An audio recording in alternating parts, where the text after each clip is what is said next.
Escrever para mim é um ato de necessidade muito profunda. Eu me surpreendi com a liberdade de escrever ficção. E aí a escrita para mim é esse nascimento, esse parto mesmo, né? É fazer essa ponte. E historicamente, o povo judaico, que sempre foi um povo diaspórico, né? O que não é dito é tão mais importante do que aquilo que é dito, né? E o que aconteceu? Os filhos começaram a nascer e os filhos começaram a não entender a dor dos pais. Contar a história não basta para que as pessoas fiquem vivas, né? Esse é sempre esse absurdo de viver e de contar com a vida sempre escapando. O Sempre um Papo está no ar e hoje você confere um pouco mais sobre o FLI Araxá. Com o tema Leitura por um Mundo Melhor, a terceira edição do Festival Literário de Araxá movimentou a cidade. Autores e leitores puderam compartilhar experiências, histórias e o gosto pela leitura. Em 4 dias de evento, cerca de 11 mil pessoas passaram pelo FLI Araxá. E nesta edição do programa você assiste um bate-papo entre os escritores Eliane Brum e Jacques Fuchs. Eliane Brum é escritora, jornalista, colunista e documentarista. Como repórter, ganhou mais de 40 prêmios nacionais e internacionais. Como escritora, já recebeu diversos prêmios, entre eles o Jabuti com o livro A Vida que Ninguém Vê e o Prêmio Açorianos com os livros Coluna Prestes, O Avesso da Lenda e A Menina Quebrada. Jacques Fuchs é graduado em matemática, com mestrado em computação e doutorado em literatura. Com tese premiada sobre literatura e matemática, recentemente Jacques Fuchs foi vencedor do Prêmio São Paulo de Literatura, que agracia os melhores romances publicados em língua portuguesa a cada ano. E a partir de agora, você é nosso convidado para mais um Sempre um Papo.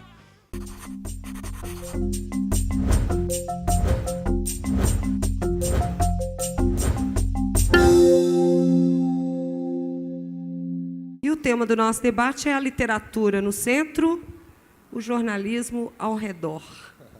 Vamos começar falando sobre isso? Eu sou repórter, né, há 26 anos e a literatura chegou na minha vida muito, muito cedo, né? Ela chegou como possibilidade, né? Eu era uma criança muito triste que me encontrava... O mundo doía para mim, do lado de dentro e também no lado de fora. E eu não via possibilidade de existir, né? As minhas primeiras memórias são dessa impossibilidade de existir. Quando a literatura aparece na minha vida, e ela aparece primeiro, eu acho, pelas histórias orais, né? Eu venho de Juí, e muito da minha infância foi passado no Barreiro. Aqui também tem um Barreiro, né? E o meu Barreiro é de onde vinha a família do meu pai. Eu passava muito tempo lá escutando as histórias dos meus tios, que a maioria deles era analfabeto. E o meu pai contava uma história, né? Que a gente sempre visitava o túmulo da primeira professora do meu pai, a Luzia de Figueiredo Neves, né? Eu sempre soube o nome da primeira professora do meu pai, porque ele dizia, quando ele nos levava todo ano para botar flores no túmulo dela, e hoje ele tem 84 anos e continua botando flores no túmulo dela, ele dizia para a gente assim: essa mulher nos tirou da cegueira das letras. Né? E depois, quando eu virei repórter, eu ouvi muito essa forma poética. Né? Eu ficava ouvindo muitos analfabetos fazendo literatura pela boca, e eles diziam com um sentimento muito profundo na voz que eles eram cegos das letras, mas faziam literatura pela boca. Então, a literatura, para mim, ela chega primeiro pela boca. E quando eu aprendo a ler, o meu mundo se transforma, né? Porque o meu mundo de dentro se encontra com o mundo de fora. Né? Eu posso virar planta, eu posso virar bicho, eu posso virar fada, eu posso virar velha, eu posso virar até uma outra criança que eu não era. Minha história preferida contava que um antepassado pirata se enrabichou por uma princesa africana. Depois de uma rebelião naquela terra de lonjuras, o tetra qualquer coisa de minha avó escapou pelos mares com o tesouro do reino. Passei a minha infância esperando ficar milionária a qualquer momento, herdeira de um conto tão fantástico como os que eu lia. E quando eu começo a escrever, aí é que se dá, para mim, uma passagem fundamental, me dá a possibilidade de viver. Eu encontro pela escrita, pela letra, uma ponte entre os mundos, entre esses dois mundos, o de dentro e o de fora. Então, eu passo a escrever furiosamente em tudo que eu encontro. E aí eu me torno repórter, encurtando bem a história. E eu passo a contar, eu faço uma escolha. Eu passo a contar a história daqueles que estão à margem da escrita, dos proscritos, dos invisíveis. Essa é uma escolha muito profunda para mim.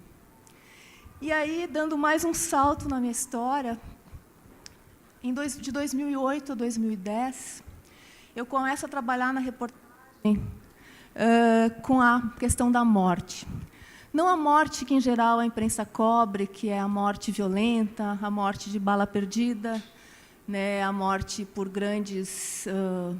por terremoto, a morte, os assassinatos, mas a morte que se passa dentro dos hospitais, a morte que a maioria de nós vai ter, a morte por velhice, e por ser a morte da maioria, é a morte que menos se fala.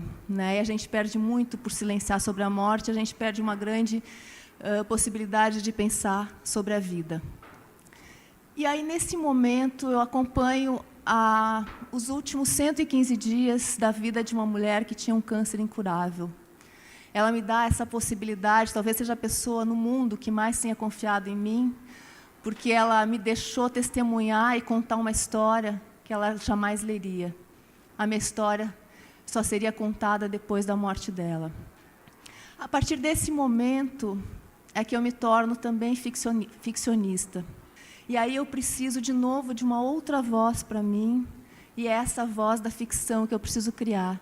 Então eu escrevo meu primeiro romance. Então, essa é o percurso que eu faço na minha vida entre o jornalismo e a literatura. E é neste momento que eu passo a sentir um profundo incômodo, uma perturbação muito grande. No momento em que eu percebo que existem realidades que só a ficção suporta, algumas realidades precisam ser inventadas para serem contadas. Você, Jacques, ainda tem a matemática.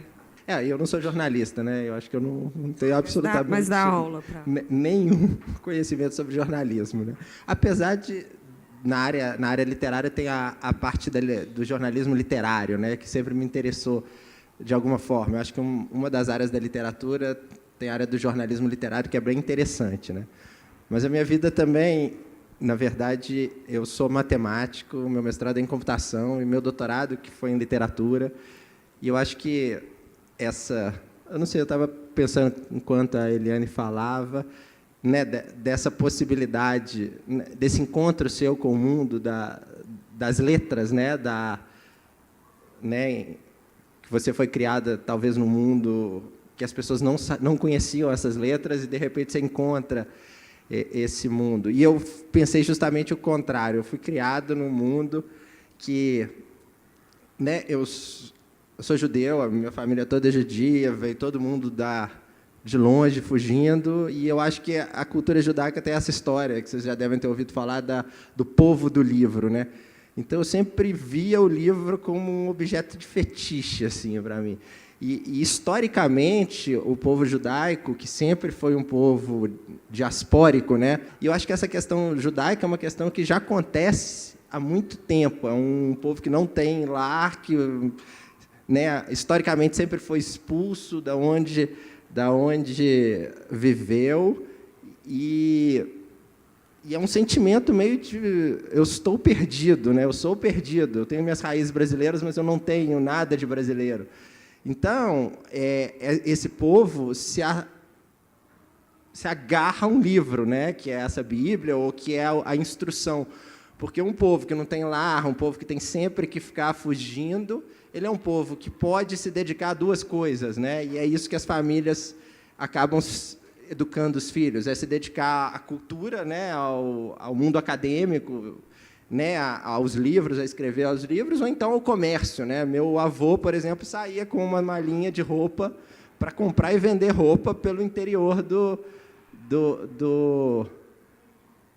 de Minas Gerais. E eles eram também, acho que foi a primeira vez que eu também parei para pensar que meus avós, eles eram analfabetos, porque eles falavam uma língua morta chamada Yiddish, que é uma língua muito difícil de se escrever. Eu acho que eles nunca aprenderam a ler em português, mas meus pais já frequentaram a faculdade e tal, então essa questão do livro foi sempre muito, muito forte lá em casa, né? Eu nunca ouvi falar dos meus pais falando para eu, não sei, qualquer outra coisa que não fosse, priorize os estudos. E eu priorizei. Eu acho que esse meu mundo matemático de computação foi sempre essa busca por me encontrar. Eu acho que nunca me encontrei. E isso literalmente é rico. Esse vazio, essa busca, são estas questões que ficam me incomodando, que me motivam a escrever. Eu me surpreendi com a liberdade de escrever ficção, que a ficção me deu na liberdade, a liberdade que eu tive em escrever ficção. Porque eu acho que a gente, acadêmico, quem faz uma tese, 2 teses, escreve 1000 artigos, a gente acaba tendo muito conhecimento, né? Lendo muita coisa, e a gente escreve um artigo chato, né? Que poucas pessoas vão ler, indexadas para um público chato, que ninguém vai saber. E eu acho que no momento que eu comecei a pegar essas ideias todas, e eu escrevi muitas coisas. Por exemplo, tem um artigo que foi bem interessante, que virou também esse meu novo livro, que eu descobri uma história super lado B sobre pornografia e holocausto, que lá na década de 60, de 40 a 60, em Israel, o pessoal, os testemunhos, o pessoal que voltava de Auschwitz, voltava em silêncio, porque as pessoas não sabiam o que tinha acontecido em Auschwitz, na guerra. Então, eles chegaram a Israel completamente calados, eles não podiam falar, porque, além do trauma, eles eram mal vistos, porque o pessoal achava que eles tinham sido colaboracionistas, os que tinham sobrevivido. E aí, o que aconteceu? Os filhos começaram a nascer e os filhos começaram a não entender a dor dos pais, porque os pais não falavam, eles tinham um número escrito, né, o número de Auschwitz tatuado, os filhos viam aquilo e os pais não falavam nada, e aí eles criaram uma revistinha pornográfica chamada Stalag. Não sei se você já ouviu falar.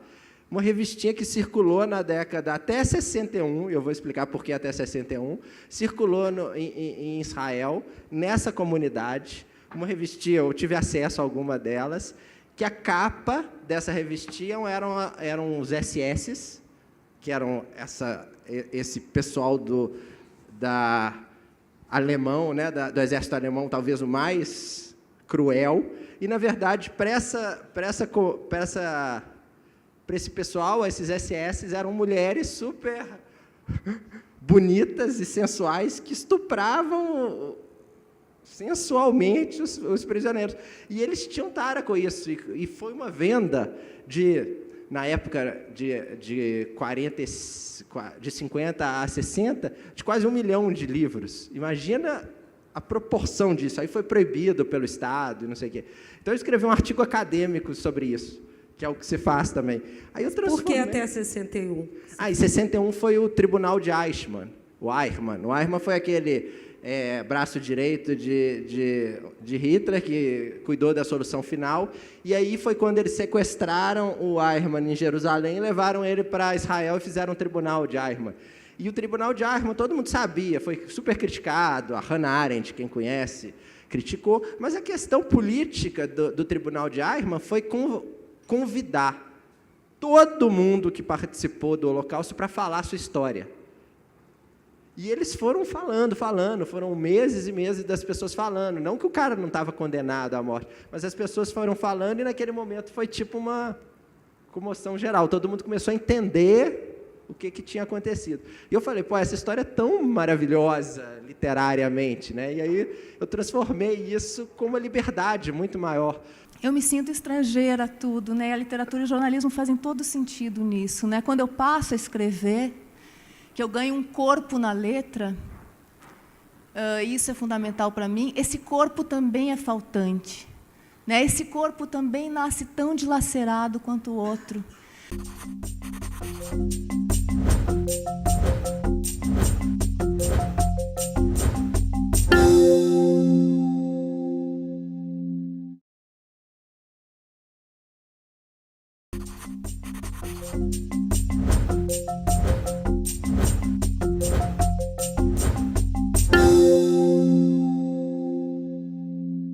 Literatura e jornalismo, no seu caso, e a literatura, no seu caso, surgiram ao mesmo tempo.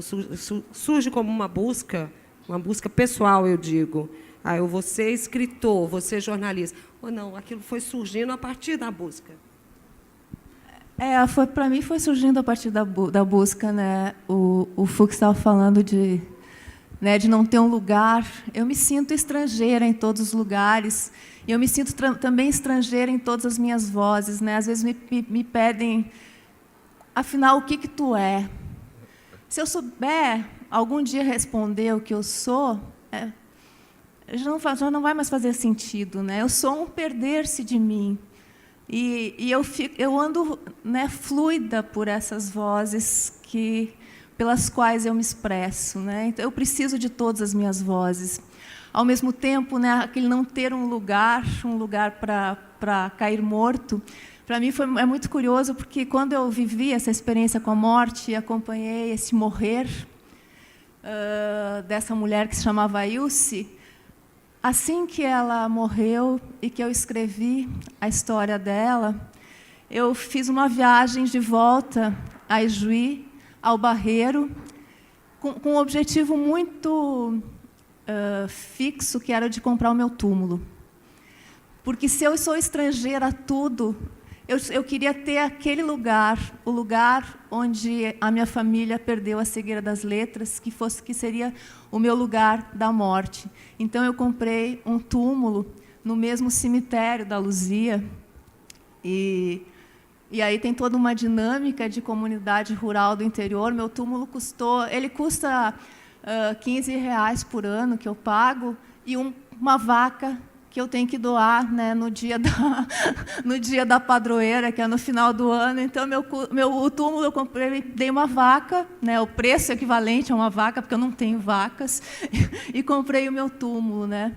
Mas eu me sinto estrangeira a tudo, né. A literatura e o jornalismo fazem todo sentido nisso, né. Quando eu passo a escrever, que eu ganho um corpo na letra, isso é fundamental para mim. Esse corpo também é faltante, né? Esse corpo também nasce tão dilacerado quanto o outro, porque é esse faltante que é a impossibilidade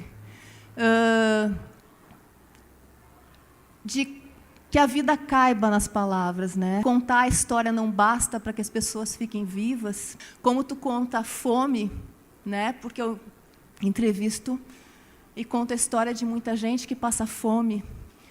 E a fome é brutal. E como se conta a fome, como se coloca a fome nas palavras? Não há forma de colocar a fome nas palavras. Talvez a pessoa que mais conseguiu botar a fome na palavra é a Carolina Maria de Jesus, em Quarto de Despejo, né, a primeira favelada que escreveu no Brasil. E ela tem uma frase linda em que ela diz, porque ela passou fome, ela diz: a fome é amarela. Eu não consigo botar a fome nas palavras. Então, a fome e a morte sempre escapa das palavras. E esse é sempre um absurdo no qual a gente vive. A vida sempre escapa das palavras. Ela sempre está além das palavras. E a minha busca é sempre tentar capturar algo da vida.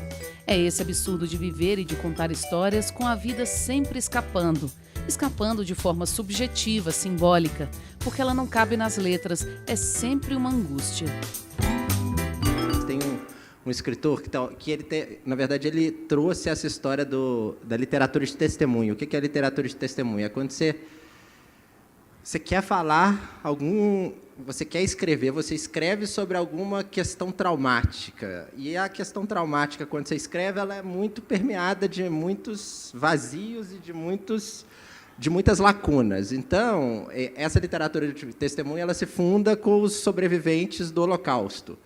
E o principal, talvez, que tenha inaugurado esse tema foi o Primo Levi. E o Primo Levi, ele tem um texto que é Isto um Homem, né, que chama esse texto. E ele fala justamente o que você está falando. Ele fala que o vocabulário, a língua, não permite contar o que é ver a morte de perto, sentir a fome. A fome que ele sentia não era a fome que a palavra fome significa, o frio que ele sentia não significa o frio que ele viveu. Então, essas limitações das palavras, né? E outra coisa também que eu me lembrei na fala da Eliane, que eu até comentei com ela, que o livro, quando eu fui comprar o livro dela para ler, aí a moça apresentou, isso é uma forma dela viver através das palavras, dela tentar, né, matar os fantasmas. E eu me lembrei de um livro que são 2 nomes de ruas francesas, de uma filósofa que chamava Sarah Kaufmann. Ela era uma criança francesa, e durante a perseguição nazista na França, a mãe dela entregou a filha, ela no caso, para uma família católica, para criar, para uma mãe católica. E essa menina foi criada por essa mãe católica até o fim da guerra. E, no fim da guerra, ela virou uma filósofa muito famosa, ela deu aula na França, na École Normale, na Sorbonne, e ela publicou inúmeros livros, talvez tenha sido uma das filósofas mais importantes. Eu sei que a especialidade dela era Nietzsche, muito famosa, palestras no mundo inteiro, e aí, no fim da vida dela, ela não sabia ainda que era o fim da vida dela, ela escreve um livro com esse nome das 2 ruas, que era a rua da casa da mãe dela e a rua da casa da mãe que ela foi adotada. E aí ela conta a história que, no fim da guerra, a mãe judia, que perdeu a família inteira, que era toda traumatizada, vai atrás dela para pegar a filha de volta. E a outra mãe fala, eu não vou te entregar. E a mãe entra na justiça, a França, né, a justiça da França concede a guarda da filha legítima para a mãe adotiva, e a mãe legítima não aceita isso, vai lá e rouba ela. E ela fica nessa loucura a vida inteira, com 2 mães, uma, né, gostando ou não gostando dela, enfim, aquela briga. E ela escreve esse livrinho, 70 páginas. Na hora que ela escreve esse livrinho, ela publica esse livrinho e ela se mata. Então, né, será que a palavra é uma coisa para a gente pensar? A palavra liberta, olha, o suicídio é uma libertação, não é? Ou a palavra liberta para você continuar vivendo? Eu acho que a palavra não liberta. Eu acho que é porque ela não liberta que a gente continua escrevendo, né? Eu me lembrei, tu falou do Primo Levi, eu me lembrei de um outro texto dele, que ele fala de uma criança, que eu acho que o nome era Urbinek, né? É uma criança de Auschwitz, que nasce, né, no campo de concentração, tem mais ou menos uns 3 anos, uma criança que não fala, uma criança que não é nomeada, Urbinek é mais ou menos o som que ela faz. E ela tinha uma paralisia na parte de baixo, né? E ela tem esses olhos tão vivos, esses olhos selvagens, né? E eu acho que, em algum momento, eu estou reduzindo muito a história, né? O Primo Levi é maravilhoso, tem que ler o livro, mas ele fala, né, que essa criança nasce e morre dessa maneira. Esses olhos vivos, esses olhos selvagens, essa criança não nomeada, essa criança ninguém. E que essa criança só existe nas letras, né, naquelas palavras que ele conta. E eu acho que, assim, eu me encontro muito nessa angústia, né? Para mim, durante muito tempo, eu acreditei e ainda acredito que contar histórias de alguém é transformar silêncio em narrativa. É um ato profundo de transformação da vida, de transformação das realidades injustas. Mas, ao longo desses anos todos, contando essas... arrancando, transformando silêncio em narrativa, eu comecei um percurso profundo de confronto com a impotência, que é o momento que eu vivo.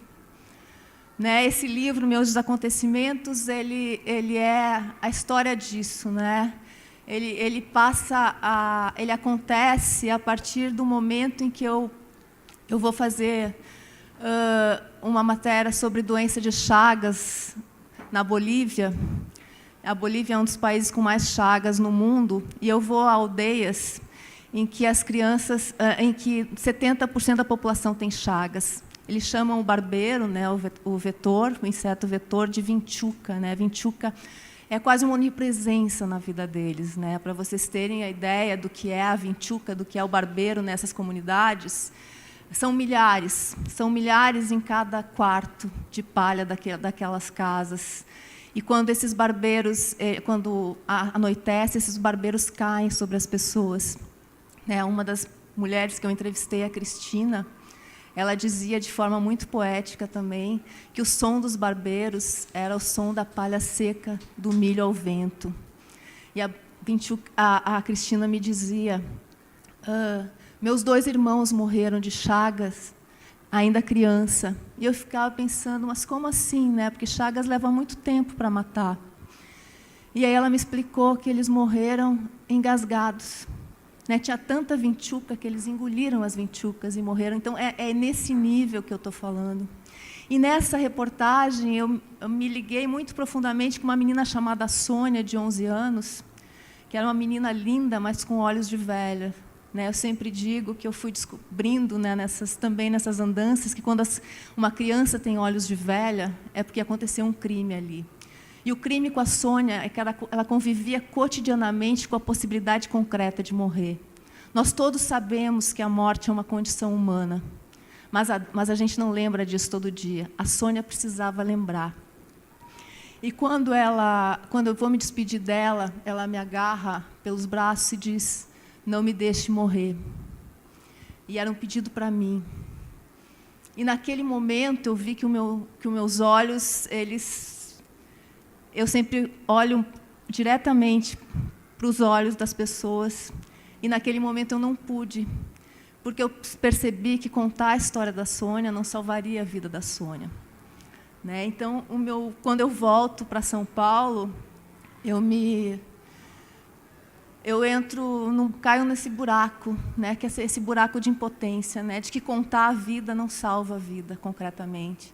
E aí que eu me lembro, e esse livro sai dessa busca. Né, e eu passo a ter necessidade de buscar como a palavra me salvou, e, ao mesmo tempo, não me salvou, porque a palavra não salva, nada salva. Né?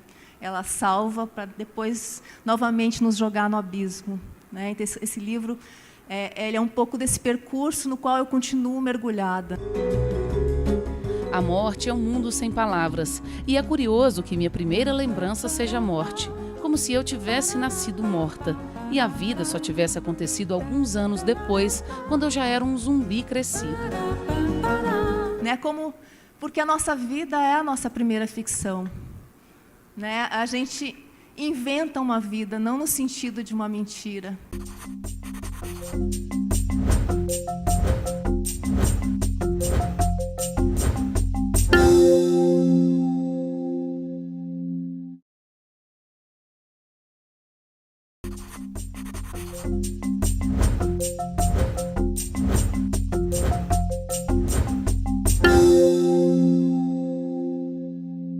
Qual seria essa diferença, se é que existe, entre as antigas memórias dentro do gênero literário para a autoficção? Seria a mesma coisa? Memórias, autoficção? Eu acho que hoje a gente já está mais consciente dessa questão de que acessar a memória é uma atividade complicada, né? Talvez ficcional, e talvez você tenha que preencher um monte de lacunas que você tem, que você sempre vai ter, com ficção. Eu acho que a gente já está mais consciente disso, né? Tanto que essa questão de gênero em literatura foi por água abaixo, né? Eu gosto de falar que tudo é ficção. Agora, eu acho que a Eliane é diferente, porque ela tem que ter um certo rigor ainda, né? Quando você escreve, por exemplo, alguma matéria jornalística, né? Por mais que exista um embelezamento literário ali, ou mesmo ficcional, você tem que ter um certo rigor. Coisa que eu não tenho que ter, eu acho. Não, eu tenho que escutar como aquela pessoa dá sentido, como ela constrói a sua memória, né? Eu acho que a única coisa que eu poderia acrescentar é isso, que para mim é muito claro que, no sentido de que toda a vida é uma ficção, né? Que a vida de cada um é uma ficção, mas que essa ficção, que é o que às vezes no senso comum se confunde muito, essa ficção nunca é uma mentira. Então, se eu estou contando a história de alguém, mesmo que eu escute essa história contada por várias pessoas, eu tenho que entender fundamentalmente como aquela pessoa construiu os seus sentidos, como ela construiu as suas memórias, com as suas lacunas, com ela preenchendo aquilo que não pode ser preenchido, no sentido de que não no sentido de que não pode, no sentido de não poder, mas no sentido de que a gente nunca consegue preencher efetivamente, né? Que é sempre uma busca de preencher aquilo que é impreenchível, no caso, né? Quando eu conto a história de alguém, eu preciso entender como essa pessoa constrói os seus sentidos.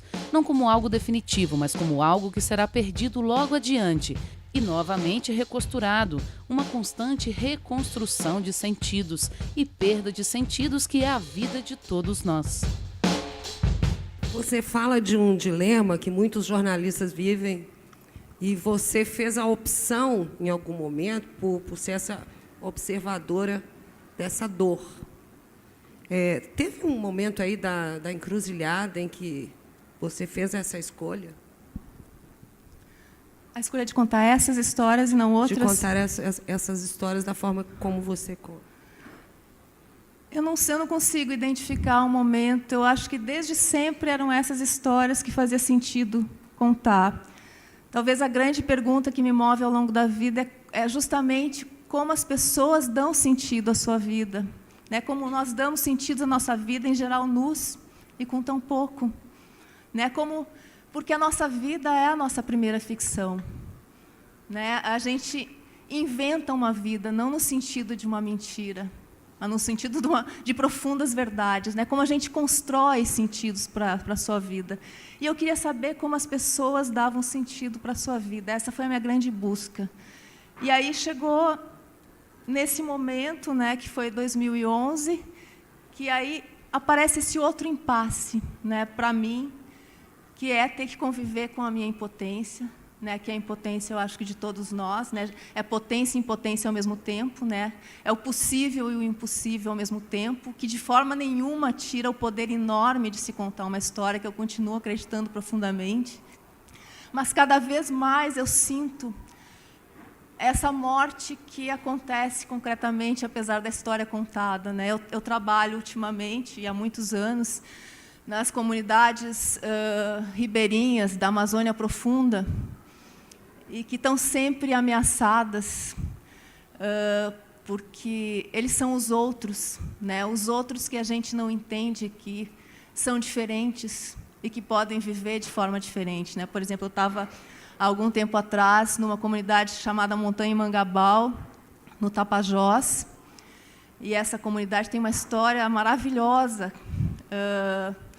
com as letras também, porque eles estão há 150 anos nessa parte do rio Tapajós, na Amazônia, e eles sempre foram ameaçados de expulsão, porque a história oral deles nunca foi suficiente para se contrapor num mundo de letrados, num mundo onde vale o documento escrito. E, nesse sentido, a palavra escrita sempre foi, historicamente, no Brasil, um instrumento de dominação das elites. E, nesse caso dessa comunidade, aconteceu algo muito bonito, que foi um procurador e um pesquisador que começaram a recuperar a história oral e buscar documentos que comprovassem, né, mas, de novo, a elite, né, um viajante que passou por lá no século XIX, que aí mostrou que elas já estavam lá e conseguiu comprovar a existência dessas pessoas.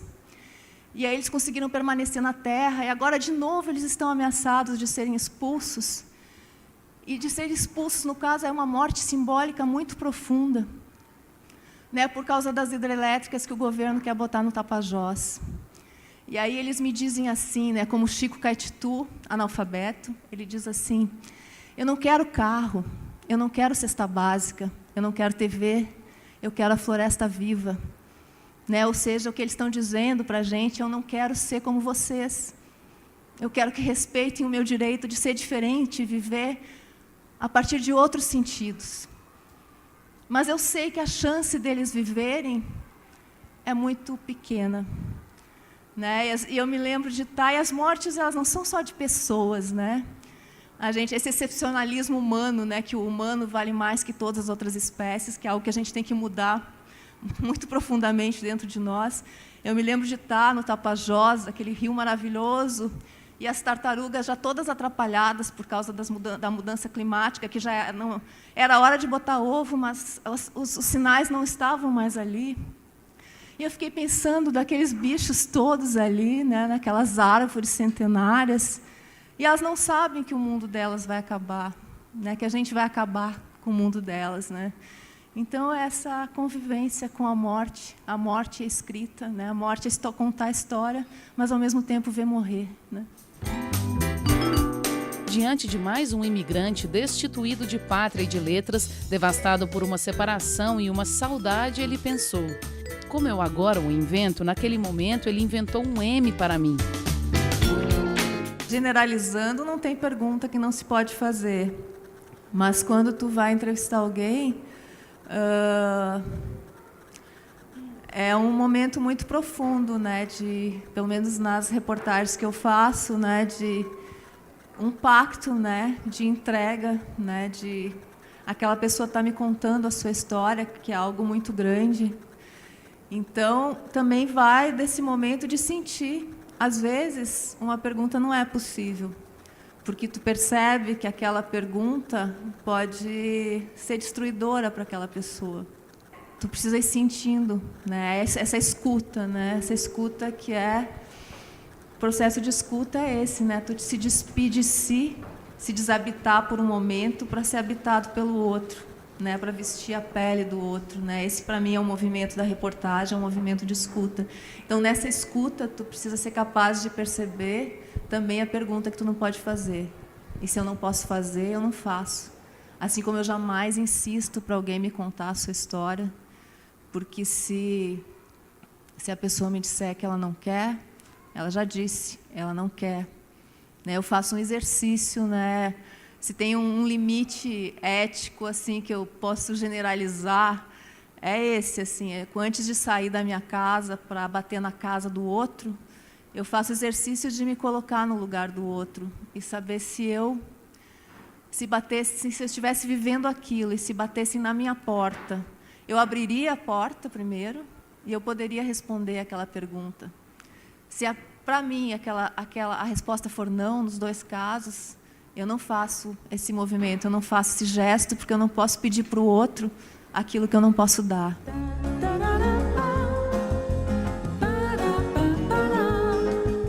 Você está sempre atenta a sinais também. Do não que quer dizer sim, do olhar que fala uma coisa ao contrário do que a boca está dizendo. Isso é um exercício cada vez mais aprimorado da Eliane, jornalista e escritora.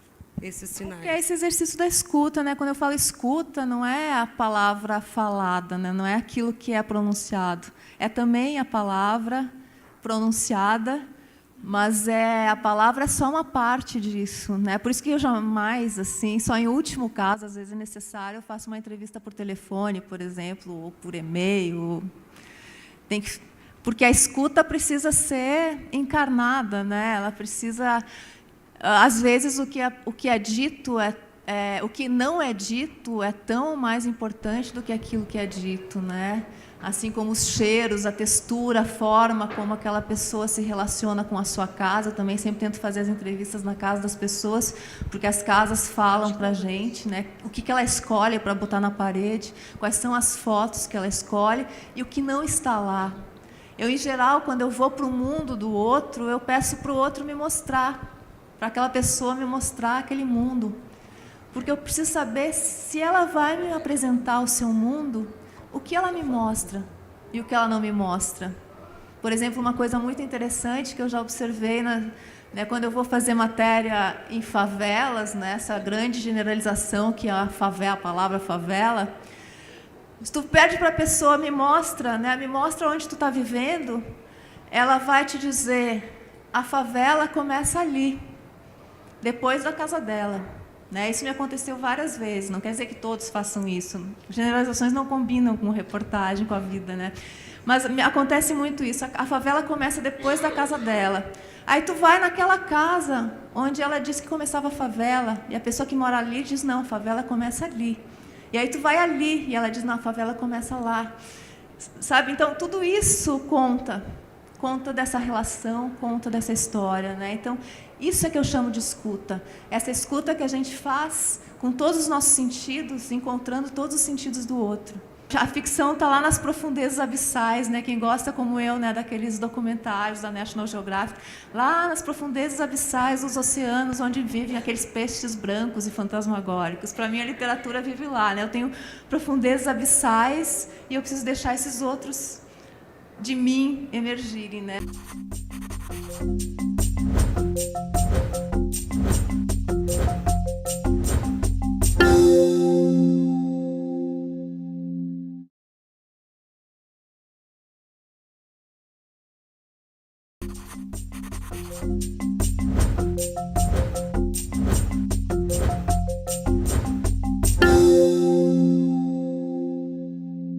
Escrever, para mim, é um ato de necessidade muito profunda. Né? É um ato de... Eu vivo a escrita como uma possessão. Né?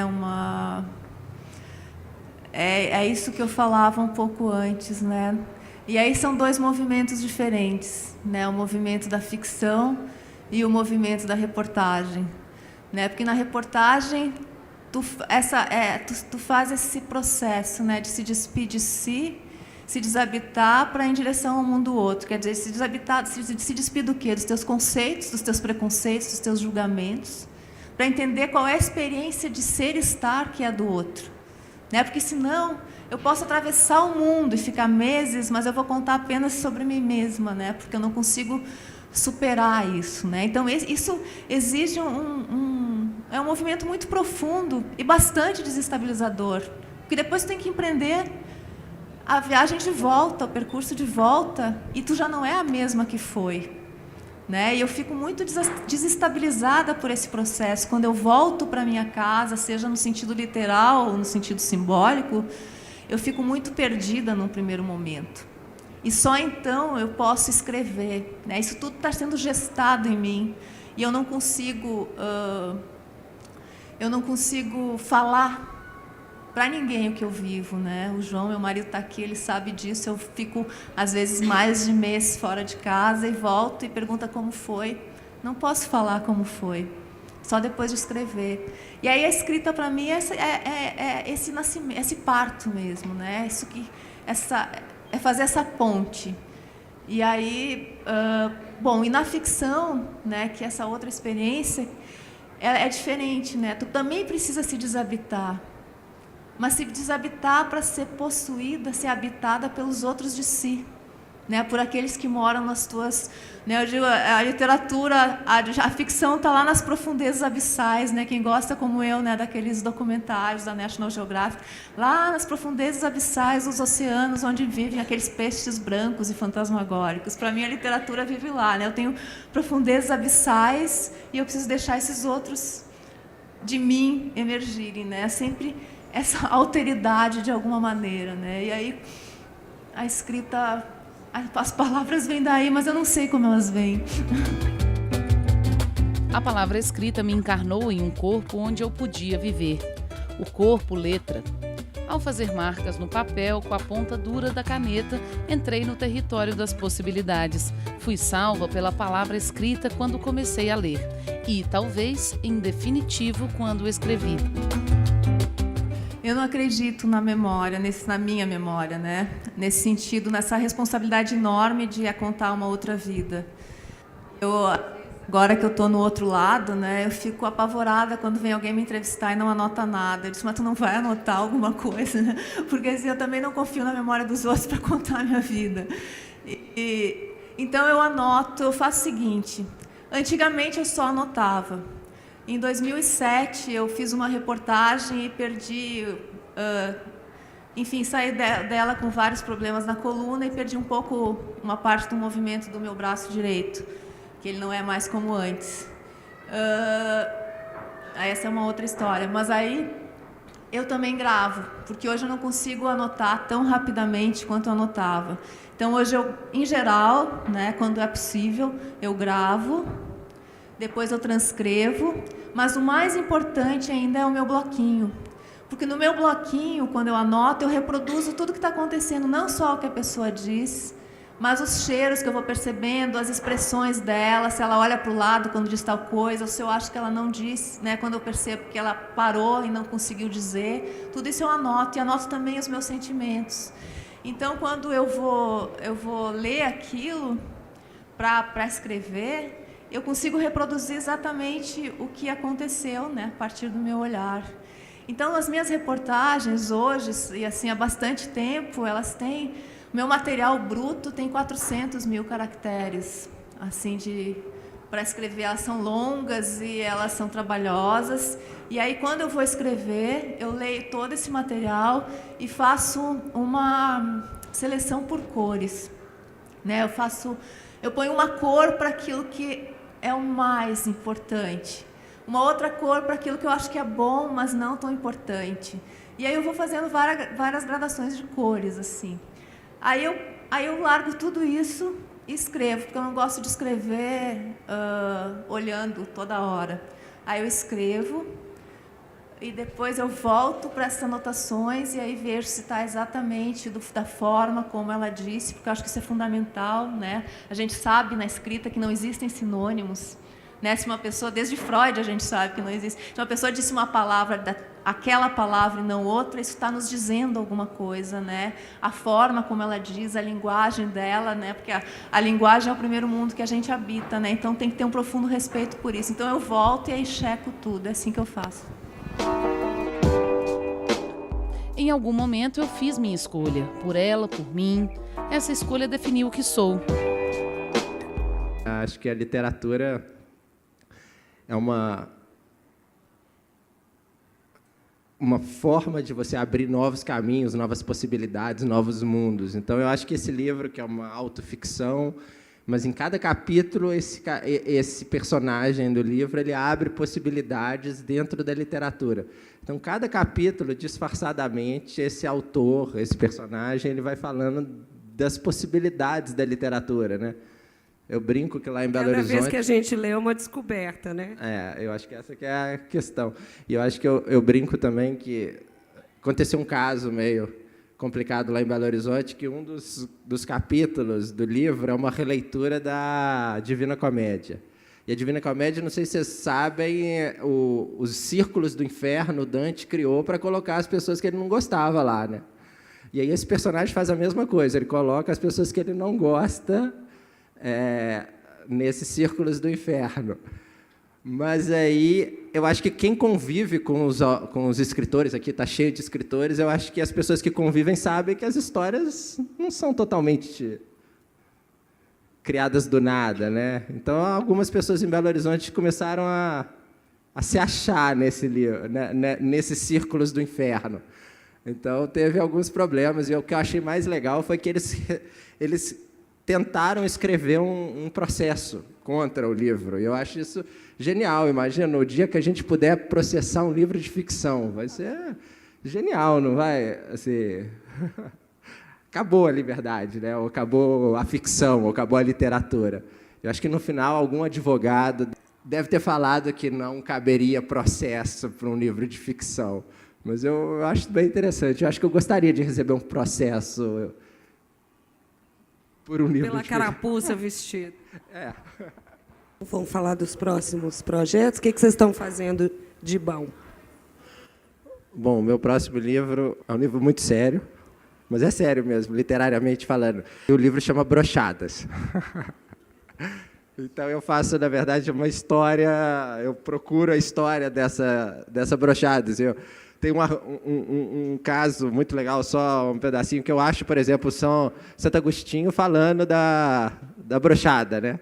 que ele fala que quando a gente vivia no céu, né, no paraíso, o paraíso era que o homem podia ter ereção quando ele quisesse. Ele podia controlar 100% do tempo. E quando a gente tomba, né, que tem a grande queda, o homem passa a não controlar mais, que nos momentos que ele mais quer ter ereção, ele não consegue. Isso o Santo Agostinho falando. Né? E maravilhosamente bem. Só que aí eu crio uma parte ficcional, né, que é o Santo Agostinho, no meu caso, eu brinco com isso, eu acho que a ficção você pode brincar, você fala que, bom, eu imaginei que o Santo Agostinho teve algum problema com isso, né? E aí eu coloco a voz da mulher que presenciou esse momento com o Santo Agostinho. E por que ele virou santo, enfim, e resolveu. Então o livro é cheio dessas questões, tem muito mais. Eu não consigo fazer uma coisa só, assim, eu faço uma coisa só de cada vez, mas sempre com vários projetos paralelos. Eu estou sempre fazendo um documentário, escrevendo um livro e fazendo uma grande reportagem, porque eu tenho projetos de reportagem de longo prazo, né, como esse acompanhamento pelo menos de uma comunidade, né, da Amazônia e outros que eu faço. Mas eu não gosto de falar sobre os meus projetos, porque se eu falo sobre os meus projetos, eu já não tenho mais vontade de escrever aquilo que eu estava falando para vocês, está dentro de mim ainda. Então, não pode ser colocado fora, enquanto não está na hora de colocar fora. Acho que era o Lobo Antunes que falou alguma vez, assim, que parece falar do que ainda a gente não fez, é um pouco assim... uma gestação interrompida, um parto precoce, assim, eu tenho muito medo dos partos precoces, então eu não sei falar ainda. Agradeço muito a presença de vocês. Nossa, a gente que Obrigada. agradece. Muito obrigada, muito obrigada.